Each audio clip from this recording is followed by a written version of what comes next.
નમસ્તે, જય શ્રી કૃષ્ણ. આપણે 17મો નવો પાઠ શરૂ કરવાના છે, જીવરામ ભટ્ટ. એના જે લેખક છે દલપતરામ અને પ્રકાર છે નાટક, એકાંકી નાટક. તો આ જે પાઠ છે એમાં આપણને હાસ્ય ઉત્પન્ન થાય એવો એક નાટક તરીકેનો પાઠ છે. તો સૌથી પહેલાં આપણે લેખક પરિચય જોઈએ, પછી નાટકમાં શું કહેવા માંગે છે એ જોઈશું. દલપતરામનો જન્મ 1820 અને અવસાન છે 1898. કવિ દલપતરામ દાહિયાભાઈનો જન્મ સુરેન્દ્રનગર જિલ્લાના વઢવાણમાં થયો હતો. અર્વાચીન ગુજરાતી સાહિત્યના આરંભકાળે દલપતરામની પદ્ય ગદ્ય પ્રવૃત્તિ અનેક રીતે ધ્યાન ખેંચનારી બની છે. આ કવિની કવિતાએ ગુજરાત સાહિત્ય અને સંસ્કાર જીવન ઉપર ઘણી મોટી અસર કરી છે. દલપત કાવ્ય 1-2માં તેમના કાવ્ય સંગ્રહો સંગ્રહાયેલા છે. ગમ્મત સાથે જ્ઞાન પીરસે તેવા બાળ કાવ્યો પર તેમણે મોટી સંખ્યામાં આપ્યા છે. કવિતા ઉપરાંત નાટક અને નિબંધ ક્ષેત્રે પણ તેમનું નોંધપાત્ર પ્રદાન રહ્યું છે. આ લેખક નથી પણ કવિ છે, સોરી મેં લેખક તમને કીધું, પણ એમ કે નાટક પણ લખે છે અને નિબંધ પણ લખે છે. એમ કે મિથ્યાભિમાન તેમનું જાણીતું નાટક છે. કે આ જે મોટો પુસ્તક છે જેમાં એકલા નાટકો જ છે, એનું પુસ્તકનું નામ શું છે? મિથ્યાભિમાન.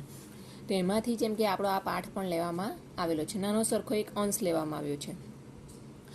મિથ્યાભિમાનના 6ઠ્ઠા અંગમાંથી આ અંશ લીધો છે. એટલે કે ઘણા બધા પ્રકાર છે, તેમાંનો 6ઠ્ઠો જે અંશ એટલે કે નાનો સરખો એક પ્રકાર છે, તેમાંથી આપણો આ પાઠ લીધો છે. આ નાટકના સંવાદો જીવરામ ભટ્ટના અહમ અભિમાનભર્યા વ્યક્તિત્વને સારી રીતે ઉપસાવી આપે છે.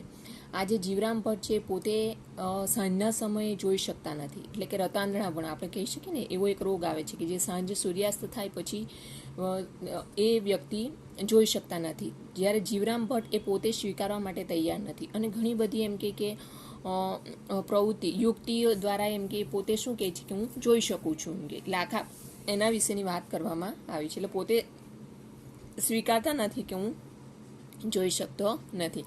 અને સાથે એમ કે આખો અંશ હાસ્ય કટાક્ષની શૈલીમાં લેખાયો હોવાથી સૌ કોઈને વાંચવો ગમે તેવો બન્યો છે. એટલે કે આપણને હાસ્ય ઉત્પન્ન થાય એવી રીતે લેખકે એની રચના કરી છે. નાટકને એ રીત પ્રમાણે લખ્યો છે. એમ કે જીવરામ ભટ્ટ પોતે જોઈ શકતા નથી સાંજના સમયે, પણ પોતે સ્વીકારતા નથી કે મને દેખાતું નથી.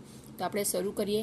તો એમાં મુખ્ય પાત્ર છે ગંગા, રંગલો, જીવરામ ભટ્ટ, સોમનાથ અને રઘનાથ. એટલે આ 5 પાત્રો છે. એમાં જે મુખ્ય પાત્ર છે જીવરામ, રંગલો, ગંગા, સોમનાથ અને રઘનાથ. તો આપણે શરૂ કરીએ પાઠ.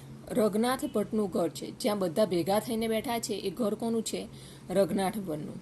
પડદો ઉઘડ્યો, ત્યાં રઘનાથ ભટ્ટ સહકુટુંબ ગંગાબાઈ તથા જીવરામ ભટ્ટ છે, કે બધા સાથે બેઠા છે અને ચર્ચા શરૂ થાય છે, એટલે વાતો થાય છે. ગંગા, જીવરામ ભટ્ટ તમે અમને દેખો છો? શું કહે છે? ગંગા પૂછે કે જીવરામ ભટ્ટ તમે અમને દેખો છો, એટલે જોઈ શકો છો? એમ કે રંગલો, દેખે છે એનો બાપ. શું કહે છે કે એને કંઈ દેખાતું નથી. જીવરામ, કેમ નહીં દેખતા હોઈએ? કંઈ આંધળા બાંધળા છીએ કે શું? કેમ નહીં જોવાનું? એમ કે હું કંઈ આંધળો થોડો છું? એમ કે બધાને હું જોઉં છું. એમ કે ગંગા કહે છે તમે અત્યારે કાગળ વાંચી શકો છો ખરા?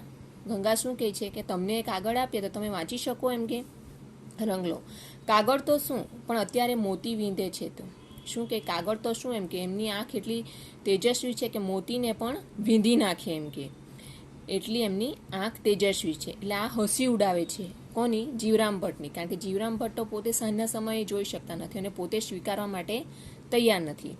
જીવરામ ભટ્ટ, અત્યારે અમે રાત્રે પુસ્તક લખીએ છીએ, તે કેમ લખાતું હશે?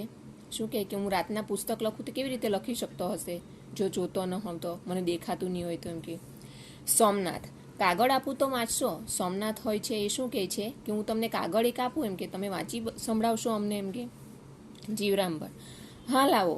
શા વાસ્તે નહીં વાંચે? કાગળ આપો એમ કે હું વાંચી સંભળાવું. એમ કે કેમ નહીં વાંચું? એમ કે સોમનાથ, લો આ કાગળ વાંચવો જોઈએ. સોમનાથ શું કરે છે? કાગળ આપે છે અને એ કાગળ જીવરામ ભટ્ટના પગ પાસે પડે છે. જીવરામ, લાવો કાગળ. કારણ કે એને તો દેખાતું જ નથી એટલે શું કહે છે? લાવો કાગળ. એમ કે સોમનાથ શું કહે છે? એ તમારા પગ આગળ પડ્યો છે, નીચા નમીને લઈ લ્યો. સોમનાથ કે તારા પગ આગળ પડેલું છે, વાંકા વળીને લઈ લ્યો. એમ કે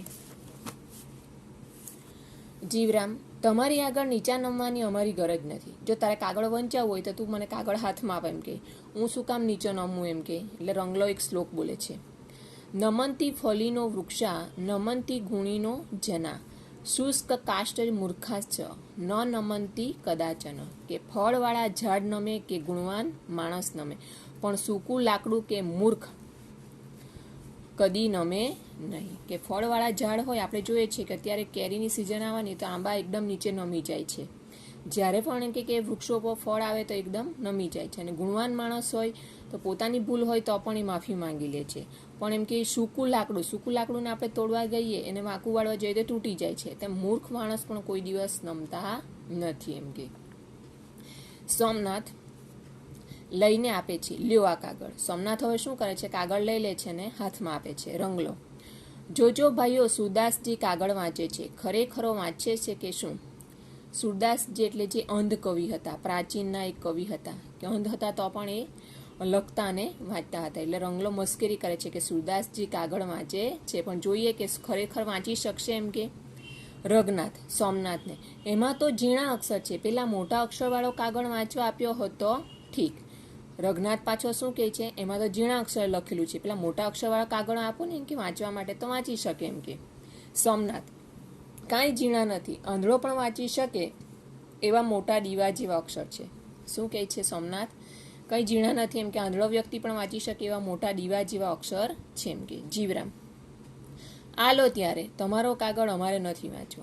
જીવરામ પાછો શું કહે છે, લે આ તો અમારો કાગળ, મારે કાગળ વાંચવો નથી, અને કાગળ નાખી દે છે. સોમનાથ કેમ થયું એમ કે, શું થયું એમ કે. જીવરામ તમે કહો છો કે આંધળો વાંચી શકે એવા અક્ષર છે, તો અમે કંઈ આંધળા નથી કે એવા અક્ષર વાંચીએ. દેખતો વાંચી શકે એવો કાગળ હોય તો અમે તો વાંચીએ. જીવરામ ભટ્ટ હોશિયાર છે, પોતે સ્વીકારવા માટે તૈયાર નથી. એ શું કહે છે કે તું એ જ તો કીધું કે આંધળા વાંચી શકે એવા અક્ષરવાળો કાગળ છે, તો હું કંઈ આંધળો છું એમ કે?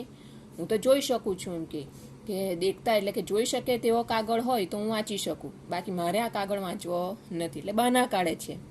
ગંગા 3 આંગળીઓ બતાવીને, જીવરામ ભટ્ટ આ કેટલા આંગળા છે કહો જોઈએ. ગંગા શું કરે છે, 3 આંગળી બતાવે છે અને કહે છે કે જીવરામ ભટ્ટ હવે જોવો તમે કહો કે આ કેટલા આંગળા છે એમ કે.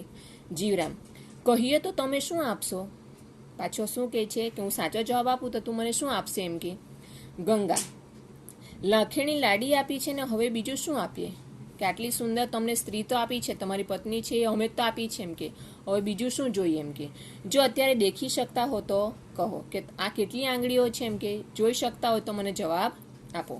જીવરામ એમાં શું કહેવાનું, 5 છે. શું કહે છે? ગંગાએ તો 3 આંગળી ઊભી કરી હતી, પણ જીવરામ ભટ્ટ શું કહે છે, 5 છે એમ કે. ગંગા જૂઠા પડ્યા અને હસે છે, કારણ કે 3 આંગળી ઊભી કરી હતી એટલે જોર જોરમાં બોલે છે કે જૂઠા પડ્યા અને હસવા લાગે છે. જીવરામ સી રીતે જૂઠા પડ્યા? જીવરામ પાછો સવાલ કરે છે કે હું કઈ રીતે જૂઠો પડ્યો એમ કે કેવો છું મેં? એટલે રંગલો બોલે છે.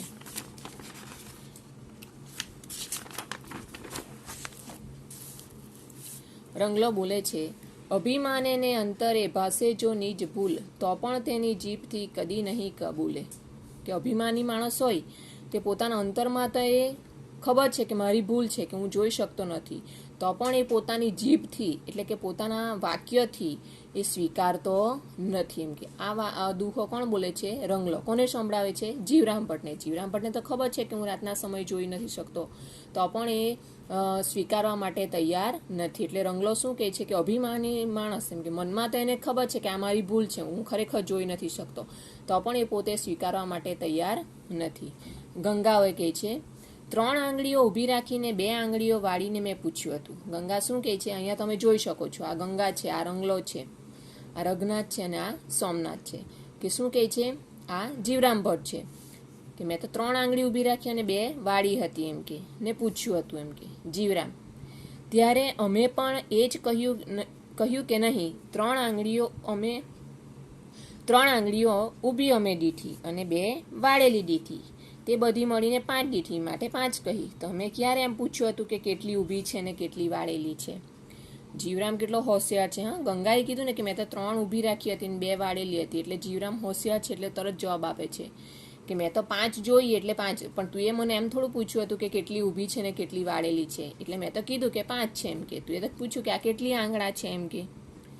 સોમનાથ 5 આંગળા ખુલ્લા રાખીને વારું, આ કેટલી આંગળીઓ છે કહો જોઈએ.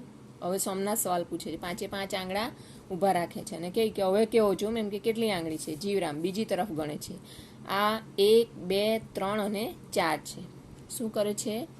ગણવા બેસે છે અને 1 2 અને 3 4 છે એમ કે. સોમનાથ જૂઠા પડ્યા. સોમનાથ પણ શું કહે છે? 5 આંગળા ખુલ્લા રાખેલા હતા અને પૂછ્યું હતું. પણ જીવરામ શું કહે છે? 4 છે એમ કે. સોમનાથ કે જૂઠા પડ્યા હતા. જીવરામ કે સી રીતે જૂઠા પડ્યા એમ કે? અમે કદી જૂઠા પડીએ જ નહીં. સી રીતે એમ કે? હું કોઈ દિવસ જૂઠો બોલતો નથી એમ કે. રંગલો પાછો યુક્તિ બોલે છે. વાચાળ જો વાદ વૃથા જ થાપે, તથાપી તે સત્ય કરી જ આપે. ભરી સભામાં સત્વાર ભૂલે, તથાપી જીભે કદી ના કબૂલે. શું કહે છે? વાચાળ કદી બંધાય જ નહીં. જે બહુ ખૂબ વાતોગૃહ હોય એની કોઈ દિવસ વાતમાં પડવું નહીં. ગમે તે રસ્તે થઈને નીકળી જાય. પણ હવે જીવરામ ભટ્ટ સંકડાસમાં આવ્યા. શું કહે છે? કે વાચાળ જે હોય, જે ખૂબ વાતમાં હોશિયાર હોય, તેના સાથે કોઈ દિવસ વાતમાં પડવું નહીં. અને પોતાના જીભથી એ કોઈ દિવસ પોતાની ભૂલ સ્વીકારે નહીં. એટલે શું કહે છે? કે વાચાળ કદી બંધાય જ નહીં. ગમે તે રસ્તે થઈને નીકળી જાય છે. પણ હવે જીવરામ ભટ્ટ સંકટાસમાં આવ્યા. હવે છૂટી શકે એવો એકે રસ્તો મને લાગતો નથી. હવે જૂઠા ઠરી ચૂક્યા છે. લોકોને એમ થઈ ગયું કે હવે જીવરામ ભટ્ટ પોતે સ્વીકારી લેશે કે મને દેખાતું નથી. જીવરામ તારા જેવા ઠગ અમને જૂઠા કહે તેથી શું, પણ જ્યારે ત્રાહિત લોકો કહે ત્યારે ખરું. શું કહે છે?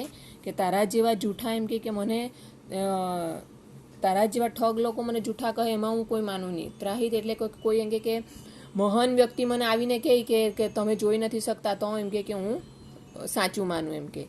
રંગલો ત્યારે હવે તમારું સાચાપણું સાબિત કરવું જોઈએ. રંગલો શું કહે? કે ખરેખર તમે જોઈ શકતા હોય તો તમારું સાચાપણું સાબિત કરો એમ કે. જીવરામ 100 રૂપિયાની હોડ કર. જો અમે જૂઠા ઠરીએ તો તને 100 રૂપિયા, અને જો તું જૂઠો ઠરે તો તારી પાસેથી 100 રૂપિયા અમે લઈએ. શું કહે છે? હોડ એટલે શરત લગાવ એમ કે. જો હું જૂઠો હોઈશ કે મને દેખાતું નથી તો હું તને 100 રૂપિયા, અને તમે જૂઠા પડે તો તમારે મને 100 રૂપિયા આપવાના એમ કે. રંગલો કહે જાદુગર સાથે ને વાચાળ સાથે હોડ તો કરીએ જ નહીં. કહ્યું છે તે કે તેની તબદીરો ઘણી હોય છે. કે જાદુગર હોય એ મંત્ર વિદ્યા વાપરીને આપણને ભોરવી નાખે, અને વાચાળ હોય તે પોતાની વાતમાં આપણને ભેરવી નાખે. એટલે કોઈ દિવસ એમ કે એની સાથે શરતમાં બેસવું નહીં. કે વાચાળ સુહોદ કદી ના કીજીએ, જાદુગરોથી બળ બાંધી દીજે. કે જે બહુ વાત કરતું હોય એની વાતમાં કોઈ દિવસ પડવું નહીં. અને જાદુગરો એમ કે આપણી જે શક્તિ હોય એને બાંધી દે છે, એટલે આપણને કંઈ સૂઝતું નથી. સૂજે ના તેના સઘળા સિરસ્તા, વિચિત્ર તેના છળની વ્યવસ્થા. કે વાચાળ અને જાદુગરના કોઈ દિવસ એ લોકોની સાથે શરતમાં ઉતરવું નહીં. સોમનાથ 5 આંગળા ખુલ્લા રાખીને મેં પૂછ્યું હતું કે આ કેટલી આંગળી છે. સોમનાથ કે મેં તો 5 આંગળા ખુલ્લા રાખેલા હતા અને તમને પૂછ્યું હતું. તો જીવરામ ભટ્ટ કેવો જવાબ આપે? તે ખરી વાત છે, અમે 4 આંગળીઓ દીઠી માટે 4 કહીને 5મો તો અંગૂઠો છે. આંગળી ક્યાં છે? શું કહે છે? કે મેં તો 4 આંગળી જોઈ અને 5મો તો અંગૂઠો છે એમ કે. એ આંગળી થોડી છે એટલે 4 જ નહીં, તો સાચો છું એમ કે.